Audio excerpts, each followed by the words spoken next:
কাছে কোনো রিজিক প্রত্যাশা করি না। আল্লাহ তার আগের আয়াতের মধ্যে বললেন, মা খালাকতুল জিন্না ওয়াল ইনসা ইল্লা লিয়াবুদুন। আমি এই মানুষকে আমার ইবাদতের জন্য, জিনকে কেবলমাত্র আমার ইবাদতের জন্য সৃষ্টি করেছি। এবার প্রথম আয়াতের মধ্যে মনে আছে কিনা খেয়াল করেন। আল্লাহ বলছেন, ওয়াযাক্কির ফা ইন্না যিকরা তানফাউল মুমিনিন। আল্লাহ বলছেন, ও আমার হাবিব, আপনি জিকির করেন, এই কোরআনের জিকিরটা আপনি আপনার উম্মতকে জানান। নিশ্চয়ই এই জিকিরের মধ্যে আমি আল্লাহ রাব্বুল আলামিন ঈমানদারদের জন্য কল্যাণ ঢুকায় রাখছি। প্রথমে বলছেন আল্লাহ কল্যাণ, আর শেষে আল্লাহ নিজের পরিচয় দিয়েছেন রাজ্জাক। আল্লাহ এর দ্বারা বোঝাতে চান, বান্দা তোমার দুনিয়ায় যে 5টা সমস্যা, ওইগুলাও রাজ্জাকের পক্ষ থেকে যে সমাধান পেতে চাও, কোরআনুল কারীমের কাছে আসার কোনো বিকল্প নাই। কথা কি আপনারা বুঝে ঠিক বলছেন না বুঝে? বুঝে ঠিক? বুঝে ঠিক হলে এখন থেকে সিদ্ধান্ত পরিবর্তন করতে হবে। আপনি বলবেন ঠিক, কিন্তু আপনি কোরআন মানবেন না। আপনি সাক্ষ্য দিবেন একটা, কিন্তু এই সাক্ষ্যের ফেভারে আপনি কাজ করবেন না, তাহলে আল্লাহর কাছে ধরা খাওয়া লাগবে, ঠিক কি না? আমি আজকে আমার জুমাতেও বলেছি, আমরা 2টা পার্থক্য বুঝি না, আশহাদু আল্লা ইলাহা ইল্লাল্লাহ আর আমানতু বিল্লাহ। এটা পার্থক্য আছে। আশহাদু আল্লা ইলাহা ইল্লাল্লাহ মানে আল্লাহ, আমি সাক্ষ্য দিচ্ছি আপনি ছাড়া কোনো ইলাহ নাই। কিন্তু আমানতু বিল্লাহ মানে এটা না। আমানতু বিল্লাহ মানে কি? আমানতু বিল্লাহ মানে আরবি যারা জানেন তাদের কাছে বুঝে নেবেন। আমানতু বিল্লাহ মানে সাক্ষী নয়। আমানতু বিল্লাহি ওয়া মালাইকাতি ওয়া কুতুবিহি, এর মানে আল্লাহ আমি মেনে নিলাম, আগে সাক্ষ্য দিছিলাম আর এখন মেনে নিলাম তুমিই রব। তোমার কিতাবে যা কিছু আছে, তোমার নবী যা কিছু এনেছে, সবগুলো আমি মেনে নিলাম। একটা সাক্ষ্য আর একটা মেনে নেওয়া। আপনি মেনে নেওয়ার পরে যদি এখান থেকে পিছু টান দেন, গাদ্দারি করেন, 2 নম্বরে করেন, আপনি মুনাফিক হবেন, কাফের হবেন, ঈমান থেকে বের হয়ে যাবেন, ঠিক কি না? কথা সত্য, কথা সত্য, কিন্তু আপনাকে এটা বুঝে মেনে নিতে হবে। না বুঝলে বিপদ। আপনি বলছেন আমানতু বিল্লাহ ওয়া মালাইকাতিহি ওয়া কুতুবিহি, আমি আমার কিতাবের মধ্যে যা আছে সবটুকু বিশ্বাস করি। কথা বলেন। একজন বলতেছে, ভাই কোরআন শরীফের 15 পারা পর্যন্ত আমি মোটামুটি আয়ত্ত করে ফেলছি, বাকি 15 পারার ব্যাপারে আমার কিছু কথাবার্তা আছে, চিন্তা ভাবনা করে আমি সিদ্ধান্ত নিব। তার মানে সে হচ্ছে 50% মুসলমান, যেহেতু 50% কোরআন সে বুঝছে, তাই তো? আরেকজন বলছে, না ভাই সব শেষ করছি, তাহলে সূরা নাসের ব্যাপারে আমার কিছু কথা আছে, তার মানে সে হচ্ছে 99% মুসলমান। তাই কত পার্সেন্ট? 0 চাচা বুঝলে বকা করেন, আন্দাজ এখানে ঠিক করে নেন, বুঝেন কথা বলেন, ঠান্ডা মাথায় মাথা কুল করেন। কত পার্সেন্ট মুসলমান? 0। ভালো করে বুঝেন, আপনি 0%। আপনার এই বোঝাতে না বোঝাতে কিচ্ছু যায় আসে না, কিন্তু আল্লাহ রাব্বুল আলামিনের কাছে স্বীকারোক্তি দিলে আপনাকে সবকিছু মেনে নিতে হবে। এই মেনে নেওয়ার নাম ঈমান, ঠিক কি না? আমাদের মধ্যে সবাই কি এটা করতে পারে না? এখন বাঁচা তো লাগবে, বাঁচা লাগবে কিন্তু আমি একটা বাঁচার বুদ্ধি বাই করছি, বহুত চিন্তা ভাবনা করে ভাই। আপনারা যদি বলেন তাহলে আপনাদেরকে জানাই দেবো। বলবো? সবাই বলতো, পিছন দিকে দাঁড়ায় আছেন তারা বলবো? রাজি আছেন? ফ্রি হবে না, 50 টাকা করে দেওয়া। রাজি আছেন আপনারা? বুঝেন, কিন্তু যাওয়ার সময় বলবেন খুচরা নাই, তখন মাদ্রাসায় দান করে দিছি সব, এগুলো বললে হবে না। টাকা কিন্তু দেওয়া লাগবে, যদি বুদ্ধি পছন্দ হয়, না হলে দেবেন। এখন থেকে আমরা বাঁচার জন্য একটা কৌশল করবো। কি করব? আমরা এখন থেকে বলবো আমানতু বিল্লাহি ওয়া মালাইকাতিহি ওয়া কিছু কুতুবিহি, অথবা বলবো আমানতু বিল্লাহি ওয়া মালাইকাতিহি ওয়া যদ্দুর বুঝি তদ্দুর কুতুবিহি। কবরে যায় ফেরেশতা দর্শায়, ওয়া মা দিনুকা, বলতেছে যদ্দুর বুঝি তদ্দুর কুতুবিহি। মনে এই কথা বলিস কেন? বলছে আমি সময় হাজার থেকে বলে আসছি, আমার আগেই বলে আসছি। বাটাম একটাও মাটিতে পড়বে না, ঠিক না? এই ভুয়া বুদ্ধিতে বাঁচার কোনো উপায় আছে ভাই? তাহলে ফাযাক্কির ফা ইন্না যিকরা তানফাউল মুমিনিন। আপনি নামাজের ইসলাম মানেন, রোজার ইসলাম মানেন, আপনি হজের ইসলাম মানেন, কিন্তু চোরের হাত কাটার ইসলাম মানেন না, আপনার অর্থনীতি মানেন না, আপনার ঈমান পূর্ণ হয় নাই। আপনি জিহাদের ইসলাম মানেন না, আপনার ঈমান পূর্ণ হয় নাই, ঠিক কি না? ওরকম ধান্দাবাজ মুসলমানের দেশ ভরা। ফজরের পরে যায় নামাজ খুঁজতো, সারা রাত 70 রাকাত কোপাতো, উনিও আবার আলেমদেরকে হত্যা করে ফেলছে, ওটা মুসলমান। খেলা হবে, খেলা তো ওই পারে যাই হবে, এই পারে খালি প্র্যাকটিস হবে। ওই পারে রেডি হয়ে আছে সবগুলা, খুজু বা সল্লু এইসব বসানো বসাবে, টের পাবে ওইটি। আর বললাম না বেশি, আল্লাহ আমাদেরকে বোঝার তৌফিক দান করুন। তাহলে প্রিয় ভাইরা, এই কোরআনুল কারীম এইটার পক্ষে থাকার দরকার আছে কিনা? আছে কিনা? কারা কারা এর পক্ষে? শক্ত করে তোলেন। থামেন থামেন, ঠান্ডা গলায় তো দিতে হবে, থামেন, আমি আছি তো। হাত চোদা করেন, শক্ত করেন, শক্ত করেন, সবগুলো হাত নামান। এবার তুলবেন আর ডানে বামে তাকায় দেখবেন কারা উঠাতে পারে না। সাত ধরে মাত্র ভিতর থাকে, খবর শুনতে বলবেন সবগুলো হাত। যদি আপনার গিরিতে সমস্যা থাকে, অনেকের মোবাইল বিয়ারিং ডিস্টার্ব বিভিন্ন এরকম, কিন্তু বিয়ারিং যদি ঠিক থাকে, আর আল্লাহ যদি রাজ্জাক এই বিয়ারিং এর মোবাইল দেয়, তাহলে হাতটা ঠিকঠাক মতো তোলে। রক্ত করে সোজা করেন, কোরআনের পক্ষে থাকবো তো ইনশাআল্লাহ। গলাটা পরিষ্কার করেন, হাতটা শক্ত করেন, বুক বরাবর নামান। এবার একটুখানি আকাশ বাতাস মুখরিত করে সোনা হাজার ইতিহাসের শ্রেষ্ঠ একটা তাকবীর দিতে চাই। পারবেন তো ইনশাআল্লাহ? হ্যাঁ ভাইরা, পারবেন তো ইনশাআল্লাহ? একটা তাকবীর দেন, লিল্লাহি তাকবীর, লিল্লাহি তাকবীর, আল কোরআনের আলো, আল হাদিসের আলো, তোমার নেতা আমার নেতা, আলেম ওলামা যেখানে, আল্লাহর আইন যেখানে, লিল্লাহি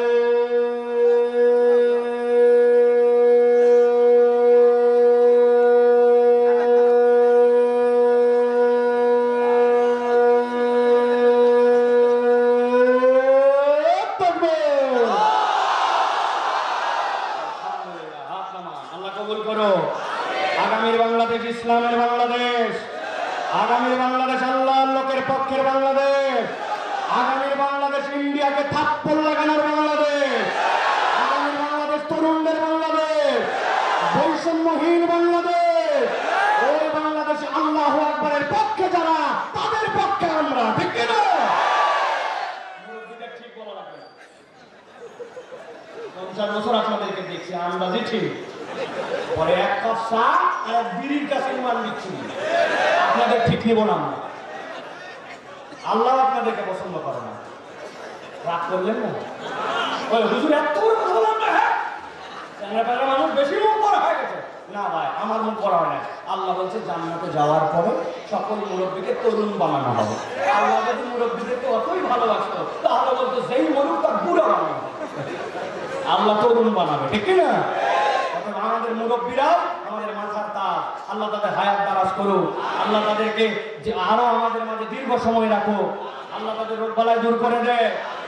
আমরা ধাক্কায় ওনাদেরকে নিয়ে যাবো এবার ইনশাআল্লাহ। তরুণ যুবকেরা রাজি তো ইনশাআল্লাহ? আল্লাহ আমাদেরকে কবুল করবেন, আল্লাহুম্মা আমিন। আর 5-7 মিনিট বলে যায় না, বলেন বললো একবারে আমার ইয়েতে মতিঝিলের প্রোগ্রাম, ওইটা সেট করা প্রোগ্রাম, এখানে তো আপনার আমি তো ওয়াদাবদ্ধ না। আপনি এখানে যেরকম বসে আছেন, ওখানে এরকম লোক বসে আছে, এর 4 গুণ লোক বসে আছে।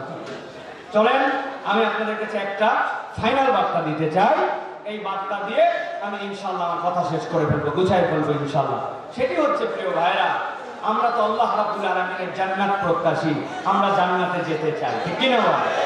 কিন্তু আজকে সকাল থেকে আমাদের যে আমলনামা, ওইটার দিকে চোখ বন্ধ করে তাকালে জাহান্নাম ছাড়া তো কিছুই দেখতে পাই না। কত মুরব্বী মানুষ মনে করে সেই মুরব্বী আর গুনাহ করে না, কিন্তু ওনার সামনে যে মহিলা গেলে ওনার ভিতরে যে চিন্তা হয়, আল্লাহ রাব্বুল আলামিন যদি ওইটা প্রকাশ করে দিতেন, হয়তো মুরব্বীকে কেউ আর সালাম দিত না। আমি সাইফুল্লাহ বক্তা, বিরাট বড় বড় লেকচার মারি, আমার হয়তো কোনো গুনাহ খাতা যেগুলো হয়ে গেছে চিন্তায়, অবচেতনের, ছোটবেলায়, আমার অত ইচ্ছায় অনিচ্ছায়, ওটা যদি কপাল দিয়ে নিয়ম সাইনের মতো লেখা হতো, আমাকে স্টেজে উঠাতেন না, জুতায়া নামাই দিত মানুষ, ঠিক না? তার মানে গুনাহ খাতা আমাদের সকলেরই আছে, আবার জান্নাতেও আমরা সকলেই যেতে চাই, ঠিক না? এখন জান্নাতে তাহলে যেতে হবে কিভাবে? সহজ বুদ্ধি, গুনাহ খাতা আল্লাহ থেকে মাফ নিয়ে নিতে হবে। গুনাহ খাতা মাফ হলে আল্লাহ জান্নাতে ঢুকাই দেবেন, ঠিক না? একটা সিদ্ধান্ত আপনাদেরকে বলতে হবে। আস্তে বলেন, জোরে বলেন, ছাদের থেকে বলেন, নিচ থেকে বলেন। বলেন একটা কথা, আল্লাহ কি আমাদেরকে জাহান্নামে নেওয়ার জন্য সৃষ্টি করছে নাকি আল্লাহ জান্নাতে নেওয়ার জন্য? আল্লাহ জান্নাতে নেওয়ার জন্য সৃষ্টি করছেন, জন্য আদম আলাইহিস সালামকে আগে জান্নাতে নিয়েছে। এই না আমাদের বাপ, এই বাপের না উত্তরাধিকার। ওই সন্তান যদি খালি ত্যায্য পুত্র না হয়, আল্লাহদেরকে সবাইকে জান্নাতে নেবেন। আল্লাহ বান্দাকে জাহান্নামে নেওয়ার জন্য বানান না। এখন ওই বান্দা আল্লাহর কাছে ক্ষমা পাবে কিভাবে? আমি সংক্ষিপ্ত ভাবে আপনাদের কাছে আজকে তিনটা কথা বলে যাব। এই তিন আমলের দিকে খেয়াল রাখলে ইনশাআল্লাহ আল্লাহ আমাদের গুনাহ খাতা মাফ করে জান্নাতে ঢুকায় নেবে। বলেন আল্লাহুম্মা আমিন। তাহলে আমল কয়টা? একটা মুখ বন্ধ করতে বলবো না। বলেন আমল কয়টা? জোরে বলেন। হাত নামান এরকম করে, ডান হাত বার করেন, এরকম করে 3 আঙ্গুল বার করেন, 3 আঙ্গুল নিচে বার করেন। আমি বলবো তাহলে আমল কয়টা, একসাথে হাত তুলে দেখা দেবে 3টা। আমল কয়টা? 3টা। ওই যে সবুজ গেঞ্জিওয়ালা ভাই 2 পকেটে হ্যাপি চলে তাকাচ্ছে আবার। আপনি ইয়েস ইউ আমি দেখছি আপনাকে, আপনি অনেকক্ষণ ধরে বেলে যাবেন না, তকবীরও আপনি হাত তুলেন। হ্যাঁ, এখন হাত নামান সবাই একসাথে বলেন আমল কয়টা? 3টা। সবাই হাত উঠছে, লাস্ট চান্স দিলাম, হাত নামান একসাথে। আমল কয়টা? 3টা।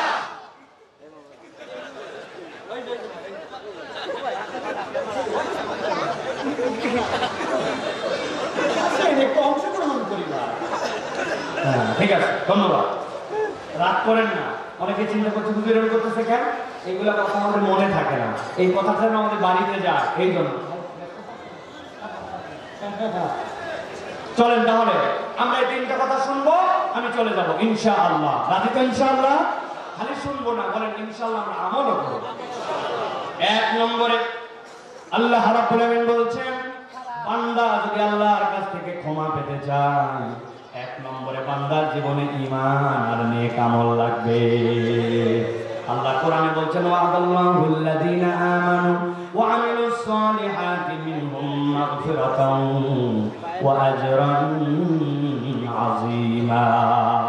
আল্লাহ রাব্বুল আলামিন বলছেন, দুনিয়ার মানুষ, আমি আল্লাহ ওয়াদা করা লাগে না, ইন্নাকা লা তুখলিফুল মিআদ, আমি আল্লাহ ফাআলুল লিমা ইউরিদ, ইযা আরাদা শাইআন আন ইয়াকুলা লাহু কুন ফায়াকুন।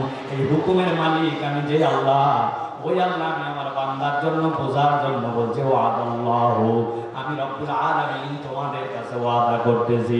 তারা কারা? আল্লাহ বলছেন, আল্লাযীনা আমানু, তোমাদের মধ্যে যারা ঈমান আনবে, ওয়া আমিলুস সালিহাত, ঈমান আনার পরে আমলে সালেহ করবে, আমি আল্লাহ তাদের জন্য বললাম আমি তাদেরকে ক্ষমা করে দিব। আর তাদেরকে ক্ষমা করার পরে জান্নাতে নিয়ে আমি আজরান আযীম হিসাবে আমি রব তাদের সাথে দিদার দিয়ে দিব। কিছুটা বুঝি, কিন্তু আমাদের সওয়ালের বুঝ আমাদের কাছে নাই। আমরা মনে করেছি নামাজ, রোজা, হজ, যাকাত আমরা করি, এইটা আমাদের জন্য বোধহয় আমাদের সওয়ালে একমাত্র। না না না, আপনি ভালো করে জেনে রাখেন, ইসলামে আপনি যে নামাজ, রোজা, হজ, যাকাত করেন, এইটা হচ্ছে ইসলামের মধ্যে টিকে থাকার জন্য আপনার জীবনে 33 মাস। যার জীবনে নামাজ নাই, আল্লাহর দেওয়া রোজা ফরজ হলে রোজা নাই, হজ নাই, যাকাত নাই, ফরজ হলে যে আদায় না করে, তাহলে আপনি ইসলামের কনস্টিটিউশন, ইসলামের ইনস্টিটিউটের মধ্যে আপনার নাম থাকবে না। আমার কথা নয়, নবী বলেছেন, বুনিয়াল ইসলাম আলা খামসিন, ইসলামের বেনাই হচ্ছে এই 5টা। স্কুলের মধ্যে আপনার নাম টিকাতে হলে সকাল 8:30টার স্কুলে 8:30টায় আসতে হবে। আপনার যদি ইউনিফর্মের মধ্যে সাদা শার্ট কালো প্যান্ট থাকে, এটা পড়তে হবে। প্রথম সাময়িক, দ্বিতীয় সাময়িক পরীক্ষা দিতে হবে, পাস মার্ক হিসেবে 33 নিতে হবে।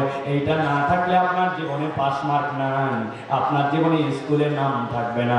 আল্লাহ বলতেছেন, ঈমান আনার পরে যদি আমলে সালেহ হিসাবে নামাজ, রোজা, হজ, যাকাত না থাকে, তোমার তো নামই নাই। তার মানে এটা ভালো কাজ, কিন্তু আল্লাহ বলছেন এর সাথে আমার বান্দার আরো কিছু নেক আমল আমি দেখতে চাই। কি নেক আমল? আল্লাহ নবী বলে গিয়েছেন, লিল মুমিনি আলাল মুমিনি সিত্তু খিসাল, একজন মুমিনের জন্য আরেকজন মুমিনের 6টা ন্যূনতম দায়িত্ব আছে। আপনারা এগুলা জেনে নেওয়ার চেষ্টা করবেন। মারা গেছে, জানাজায় যান, অসুস্থ হয়েছে, আপনার কোনো স্বার্থ নাই, আত্মীয় নয়, তারপরেও দেখতে যান। হাঁচি ফেলে দিচ্ছে, আপনি আলহামদুলিল্লাহ বলেছেন, শুনে ফেলেছেন, ইয়ারহামুকাল্লাহ বলেছেন, এইগুলা যেরকম নেক কাজ। মসজিদে আগে চলে গেছেন, হাতে একটু সময় আছে, চিন্তা করছেন না বসে 2 রাকাত তাহিয়াতুল ওযু পড়ি, 2 রাকাত দুখুলুল মসজিদ পড়ি। আপনি ভ্যান চালাচ্ছেন, রাস্তায় কাজ করতেছেন, মাঠে কাজ করতেছেন, আজকে আস্তাগফিরুল্লাহাল আযীম, সুবহানাল্লাহি ওয়া বিহামদিহি, সুবহানাল্লাহিল আযীম পড়ছে। যুবকের হাতের মধ্যে সময় আছে, বুধবার দিন বৃহস্পতিবার মসজিদের ওযুখানাটা সাফ করে দিয়েছে, বাথরুমটা সাফ করে দিয়েছে। একজন অসহায় মানুষ, তার কিছু সাহায্য দরকার, তার একটু সাহায্য করে দিয়েছে। একটা লোকের হাতের বাজারের ব্যাগ টানতে পারতেছে না, একটুখানি বাজারের ব্যাগ আগায় দিয়েছে, এতিমের মাথায় একটু আদর করে দিয়েছে। আপনি যদি এরকম খুঁটে খুঁটে সেই কাজগুলো আল্লাহ না করলে রাগ করবে না, কিন্তু করলে খুশি হয়। আল্লাহ বলছেন ঈমানের পরে আমার বান্দা যদি এই কাজগুলো করে, ওই বান্দার যত গুনাহ থাক আল্লাহ অটোমেটিক তার গুনাহ খাতাগুলো মাফ করে দেয়। এটা এক নম্বর। দুই নম্বরে, আল্লাহর কাছে ক্ষমা পাইতে চাইলে আল্লাহর কাছে আপনাকে ক্ষমা চাওয়া লাগবে। ক্ষমা না চাইলে রব্বুল আলামিন আপনাকে মাফ করে না। ভালো করে বুঝেন, আল্লাহ বলছেন ওমাইয়া আমাল সুআন, তোমাদের মধ্যে কেউ যদি কোনো অপরাধ করে ফেলে, আও ইয়াজলিম নাফসাহু, অথবা তার অন্তরের প্রতি জুলুম করে ফেলে, সুম্মা ইয়াস্তাগফিরুল্লাহ ইয়াজিদিল্লাহ গফুরুর রহিম। আল্লাহ বলছেন সে যদি যত অপরাধ করুক না কেন, আল্লাহর কাছে একবার যদি ইস্তিগফার করে, রব্বুল আলামিন ওই বান্দাকে বলছেন বান্দা তুই তো রবকে দয়াময় ক্ষমাকারী হিসাবে পেয়ে যাবি। এই জায়গায় আমাদের বুঝের একটা বিরাট গ্যাপ আছে, সেইটা হচ্ছে আমি সব জায়গায় বলি আমরা আল্লাহর কাছে ক্ষমা চাওয়ার ক্ষেত্রে অনেক সময় বেয়াদব। না বুঝে ঠিক বলছেন, আমি একটু বুঝাই দেই তাহলে আপনাদের কাছে পুরা ক্লিয়ার হবে। আপনার মসজিদে নামাজ শেষ হয়েছে, আসসালামু আলাইকুম ওয়া রাহমাতুল্লাহ, আসসালামু আলাইকুম ওয়া রাহমাতুল্লাহ, আসেনি বা ইমাম সাহেব কি বলছে এই জায়গায়,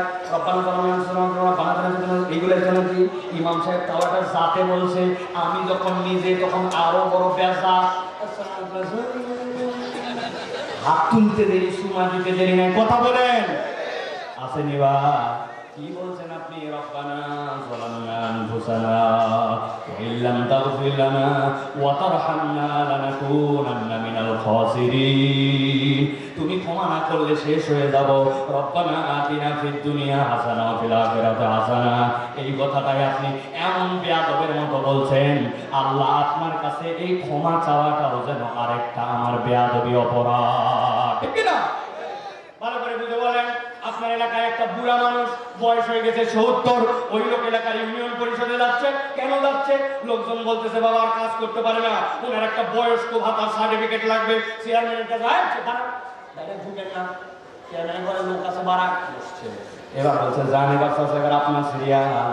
এবার চেয়ারম্যানের কাছে গেছে, উনি যাওয়ার পরে বলছে আসসালামু আলাইকুম চেয়ারম্যান সাহেব, আমার কিন্তু বয়স হয়েছে ৭০, আমার কিন্তু হাজার কাজ করার সময় আগামী বুধবারের মধ্যে আমার একটা বাধ্য করছেন, আমাদের একটা সার্টিফিকেট ব্যবস্থা করে চাকরি ব্যবস্থা করে।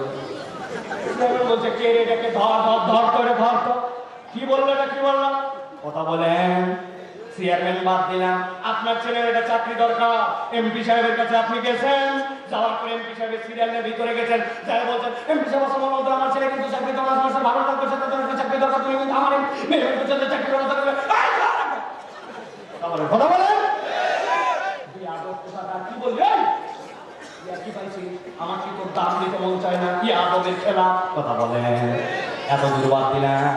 এই মাদ্রাসার একটা ছাত্র ক্লাস 6-এ পড়ে, ওর হঠাৎ করে ছুটি দরকার। এখন ছুটি দেওয়ার জন্য ক্লাস টিচারের কাছে গেছে। যাওয়ার পরে যদি ডাইরেক্ট ক্লাস টিচার করে আসলে তো স্যার আমার ছুটি দরকার, আমি ছুটি দিয়েছিলাম, আমি গেলাম আরেকজনের বলবে একটা সরিয়ান আগে পাশা লাল করি। আর বুঝলেন না মনে হয়? একটু ঠান্ডা মাথায় এবার ভাবেন, আপনার ক্লাস টিচার এই বেয়াদবি লোড নিতে পারে না, তার ক্ষমতা কি? এমপি চাকরি দিবে কে না দিবে, ক্ষমতা কি? চেয়ারম্যান একটা ভুয়া সার্টিফিকেট দিবে, তার ক্ষমতা কি? সে যদি এইটাকে বেয়াদবি মনে করে, আপনি আমি আল্লাহর কাছে কেইসা বেয়াদবের বেয়াদব? হাত তুলতে দেরি, আল্লাহর কাছে চাওয়ার মতো চাই না। রব্বানা আতিনা ফিদ দুনিয়া রব্বানা যালামনা, এইটা বলার মতো আমার হাতে সময় নাই। কত বড় বেয়াদব বান্দা আমি, ঠিক না? দোয়া করবেন, আমার ছেলের জন্য দোয়া করবেন, চাকরির জন্য দোয়া করবেন, উন্নতির জন্য দোয়া করবেন। আরে হুজুর তো আপনার কন্ট্রাক্টর, কিন্তু আপনার ছেলের জন্য আপনি আধা ঘন্টা ধরে কোনদিন দোয়া করেছেন? সিজদার মধ্যে চোখ দিয়া দোয়া করতে করতে আপনার মনে হচ্ছে চোখ বেরিয়ে যাবে, এরকম করে আধা ঘন্টা ধরে আল্লাহর কাছে চাইছেন, আল্লাহ আমার নাতি নাতিটা, আমার ছেলেটা, আমার ভাইটা, আমার মুখটা, আল্লাহ তুমি ইমাম নববী বানাইছো, তুমি ইমাম ইবনে তাইমিয়া বানাইছো, তাহলে আমার ছেলেকে তুমি দিবে না কেন? আল্লাহ তোমাকে দিতে হবে। আল্লাহর কাছে এরকম করে কামনা, নিজেকে আল্লাহর কাছে সমর্পণ করে দিয়ে আধা ঘন্টা ধরে আল্লাহর কাছে মোনাজাত আমাদের জীবনে নাই নাই নাই। অথচ আল্লাহ বলছেন ক্ষমা চাও, আমি মাফ করে দিব। আমার ক্ষমা চাওয়াটাও আল্লাহর সামনে একটা বেয়াদবি হয়। কত সময় নষ্ট করে, আড্ডা মারি স্ক্রল করে কত সময় নষ্ট করে, কিন্তু 5 মিনিট ধরে আল্লাহর কাছে আদবের সাথে চাওয়ার মতো সময় নাই। বুঝে থাকলে বলেন কথাটা কি আমি বাড়াবাড়ি বলছি না? এই সমস্যা আমাদের আছে। 2 নম্বর এটা, তাহলে আল্লাহর কাছে ক্ষমা চাওয়ার মতো চেতে হবে। আল্লাহ বলছেন কোন বান্দা যদি আল্লাহর কাছে ক্ষমা চাওয়ার মতো চায়, আল্লাহ তাকে 3টা বোনাস আরো দিয়ে দেন, কঠিন সমস্যা দূর করে দেন। আল্লাহ রাব্বুল আলামিন তার রিজিকে অবারিত সুযোগ করে দেন, দুশ্চিন্তা থেকে আল্লাহ রাব্বুল আলামিন তাকে হেফাজত করে দেন। সুবহানাল্লাহ। 3 নম্বরটা, আল্লাহর কাছে আপনাকে তওবা করা লাগবে। আল্লাহর কাছে তওবা না করলে আল্লাহ বান্দার প্রতি রাগ করে। কথাটা ভালো করে বুঝে নেন। আল্লাহ বলছেন ওয়া হুয়াল্লাযী ইয়াকবালুত তাওবাতা আন ইবাদিহি, উনি তো সেই রব যিনি বান্দার পক্ষ থেকে তওবা কবুল করেন। ওয়া ইয়াফু আনিস সাইয়্যাত, আর তওবা কবুল মানে বান্দার গুনাহ maaf করে দেন। আল্লাহ বলছেন ইয়ালামু মা তাফআলুন, তুমি যা করো সবগুলোর খবর জানে তিনি আল্লাহ। তওবা তো করব, তওবা কেমনে করব, কি রকম করে করব? আল্লাহ কোরআনে নিজেই ব্যাখ্যা করেছেন। আমার শেষ কথা, আল্লাহ বলেন তুবু ইলাল্লাহি তাওবাতান নাসুহা, বান্দা তওবাটা করো নাসুহার মতো। মানে কি? মানে হচ্ছে মুফাসসিরেরা ব্যাখ্যা করছেন, আরবি পণ্ডিতরা বলতেছেন নাসুহা শব্দটা আরবি 2টা মূল ধাতু থেকে আসে। হয়তো বা এটা নাসাহাতুন, নুন সোয়াদ আলিফ আর পরে হাতা, অথবা নাসাহাতুন। যদি নাসাহাতুন থেকে আসে, আল্লাহ তাহলে বান্দাকে বলতেছেন বান্দা তওবাটা করো ওই রকম তওবা যেটা তুমি ফিরে এসেছো আল্লাহর কাছে। বোঝা যায় ফেরত আসা আল্লাহর কাছে। আল্লাহর কাছে কেমনে ফেরত আসলাম? ধানাই পানায় নয়। বিপদে পড়ে গেছে, এখন বলছে আল্লাহ তুমি ক্ষমা করে দাও, আবার সুযোগ পেলে অপরাধ করবো, আছে না? এইবারের মতো খালি পট্টি বানলাম, বানলে এইবারের মতো আপনাদের কাছে আসলাম, একবার খালি অতি ভুল করে আমাকে খালি করে দেখেন কেমনে 17 বছর বাঁধ দিতে হবে। বুঝেন না? এটা কি তওবা? আমার আল্লাহ বলছেন না, এটা তওবা হয় না। তওবা হচ্ছে অতীতের জন্য অনুতপ্ত, ভবিষ্যতে আর করবো না, আর এখন প্রমিস করলাম এরকম ফেরত আসা। আর যদি এই শব্দটা নাসহাতুন থেকে আসে, তাইলে বোঝানোর জন্য বলি, আপনার একটা নাতি হবে, আপনার বাচ্চা হবে, দেখবেন মা বোনেরা সাথে সাথে পুরাতন পুরাতন লুঙ্গি, পুরাতন চাদর, পুরাতন শাড়ি 3টে এক জায়গায় করে ছোট ছোট কেটে বড় বড় ফোঁড় দেয়, এরপরে ছোট ছোট সেলাই করে কাঁথা বানায়। দেখছেন আপনারা? ওই শাড়ি এতই পুরাতন, টান দিলে পরপর করে ছিঁড়ে যাবে, চাদর টান দিলে ছিঁড়ে যাবে, লুঙ্গি টান দিলে ছিঁড়ে যাবে, কিন্তু 3টা জোড়া দেওয়ার পরে যখন কাঁথা বানাইছে 6 মাস বাচ্চা প্রস্তাব পায়খানা করে, ওইটা আর ছিঁড়ে না। আল্লাহ বলছেন তুবু ইলাল্লাহি তাওবাতান নাসুহা। নাসুহা মানে জোড়া লাগানো। বান্দা তোমার সাথে রবের সম্পর্ক দূরে চলে গেছে, ভাঙা সম্পর্ক আল্লাহর সাথে আবার জোড়া লাগায় দাও। এতদিন নামাজ পড়ো নাই, নামাজে চলে আসো। এতদিন আল্লাহ আল্লাহর আইনের পক্ষে তুমি হয়তো থাকতে পারো না, অন্যদিকে মগজ দোলাই ছিল, যা হয়েছে হয়েছে। আল্লাহর সাথে ভাঙা সম্পর্ক আবার জোড়া লাগায় দাও। আগে রোজা মিস করছো, তওবা করছো, আবার আল্লাহর কাছে ফেরত আসো। আল্লাহ বলছেন বান্দা যদি এরকম ফেরত আসে, ওহু আল্লাযী ইয়াকবালুত তাওবাতা আন ইবাদিহি, বান্দার আসতে দেরি, কবুল করতে দেরি নাই। ওই আফু আনিস সাইয়্যাত, আল্লাহ বলছেন আর আল্লাহ ওই বান্দার এই ফেরত আসা এত পছন্দ করেন, তার যাবতীয় ভুল ভ্রান্তিগুলো আল্লাহ মাফ করে দেয়। তাহলে আল্লাহর কাছে তওবা করে ফেরত আসতে হবে। রাজি আছি তো ভাই? তবে এই জায়গায় একটু বুঝ আছে, বান্দার হক বান্দাকে বুঝাই দিতে হবে। বান্দার হক খাইয়া আল্লাহর কাছে তওবা করলে মাফ পাওয়া যাবে না। অতএব বান্দা যদি ঈমান আর নেক আমল করে, বাস বান্দা আল্লাহর কাছে ক্ষমা চায় আর আল্লাহর কাছে তওবা করে, আল্লাহ ওই বান্দাকে মাফ করে দেন। আমরা করতে রাজি আছি তো ইনশাআল্লাহ? আল্লাহ আমাদেরকে বোঝার তৌফিক দান করেন। আল্লাহ আমাদের আশা ভরসাকে কবুল করেন, বলেন আল্লাহুম্মা আমিন। হাযা মা ইনদি ওয়াল ইলমু ইনদাল্লাহ। সুবহানাক আল্লাহুম্মা ওয়া বিহামদিকা আশহাদু আল্লা ইলাহা ইল্লা আনতা আস্তাগফিরুকা ওয়া আতুবু ইলাইক। ওয়াসসালামু আলাইকুম ওয়া রাহমাতুল্লাহি ওয়া বারাকাতুহু।